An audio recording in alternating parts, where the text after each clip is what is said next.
अस्सलाम वालेकुम स्टूडेंट्स, आज हम क्लास 5 के सब्जेक्ट साइंस को पढ़ेंगे।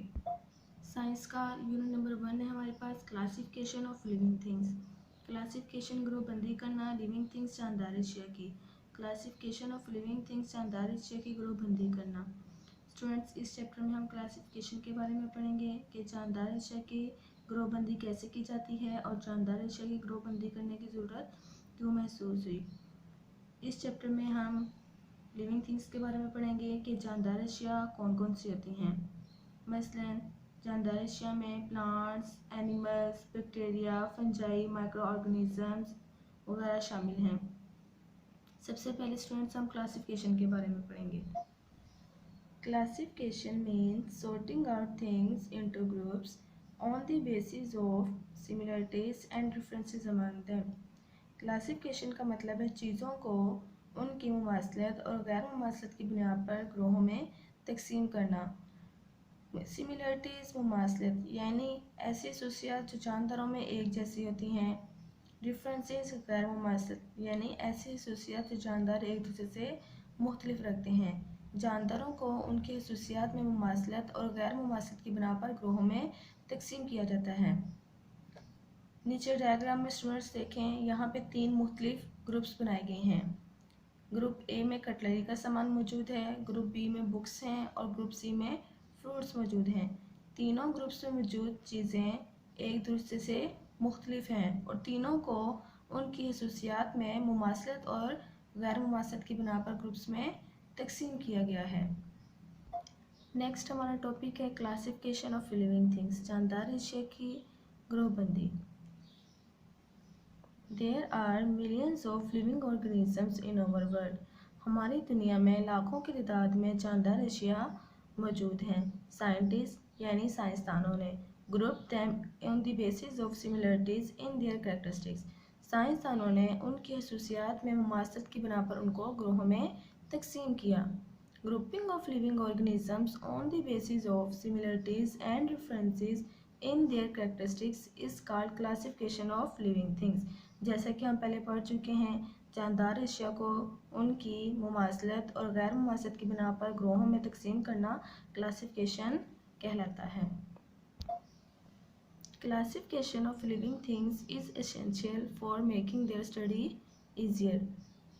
स्टूडेंट, क्लासिफिकेशन की वजह से जानदारों के मुताला करने में आसानी पैदा हुई। During classification, scientists examine the characteristics of an unfamiliar organism and find its proper group. Classification के दौरान साइंसदान एक अनजान जानदार के ग्रुप को तलाश करते हैं और इसको एक नाम दिया जाता है। They also suggest name and organism of its identification. और उस जानदार की शनाख्त पर उसे एक नाम दिया जाता है। स्टूडेंट्स, ग्रुप बनाने की वजह से और जानदार अशिया को ग्रुप्स में तकसीम करने की बिना पर साइंसदानों को उनके बारे में जानने और उनका मुताला करने में आसानी हुई। साइंसदान किसी भी अनजान जानदार को तलाश करते हैं, उसका ग्रुप बनाते हैं और उसकी शनाख्त के मुताबिक उसको एक नाम दिया जाता है। The bodies of all the living things are made up of very small units called cells. Students, cells क्या होते हैं? सेल्स को हुलिये कहते हैं, यानी हमारे तमाम जानदार अशिया जो ज़मीन पर पाई जाती हैं, जिनमें जानवर, पौधे, बैक्टीरिया, फंजाई, ह्यूमन बींग्स शामिल हैं, इन तमाम जानदार अशिया का जिस्म सेल से मिलकर बना है और सेल बहुत ही छोटी छोटी इकाइयों से मिलकर बनता है। कुछ जानदार एक सेल पर मुश्तमिल होते हैं, जैसा कि बैक्टीरिया, वायरसेस, और कुछ जानदार एक से ज़्यादा सेल से मिलकर बनते हैं, जैसा कि इंसान, जानवर, पौधे वगैरह। The organisms whose bodies consist of single cell are called unicellular organisms. Students, unicellular का मतलब है एक सेल पर मुश्तमिल, ऑर्गेनिजम्स जानदार यानी एक सेल पर मुश्तमिल जानदार। ऐसे जानदार जिनका जिस्म एक सेल पर मुश्तमिल होता है यूनिसेलुलर जानदार कहलाते हैं। The organisms whose bodies are made up of more than one cells are called multicellular organisms. Multicellular यानी एक से ज़्यादा सेल पर मुश्तमिल, organisms जानदार, ऐसे जानदार जो एक से ज़्यादा सेल से मिलकर बनते हैं मल्टीसेलुलर ऑर्गेनिजम्स कहलाते हैं। स्टूडेंट्स, आज का हमारा लेक्चर इतना ही था। इस लेक्चर में मौजूद तमाम words meaning, difficult words meaning आपको नोट्स में प्रोवाइड किए गए हैं, आप वहाँ से याद कर सकते हैं।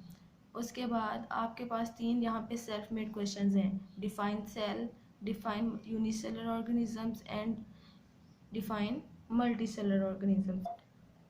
सबसे पहले हमारे पास है define cell. The bodies of all living things are made up of very small units called cells. Next question है define unicellular organisms. The organisms whose bodies are consist of single cell are called unicellular organism. Last question है हमारे पास define multicellular organisms. The organisms whose bodies are made up of more than one cells are called multicellular organisms.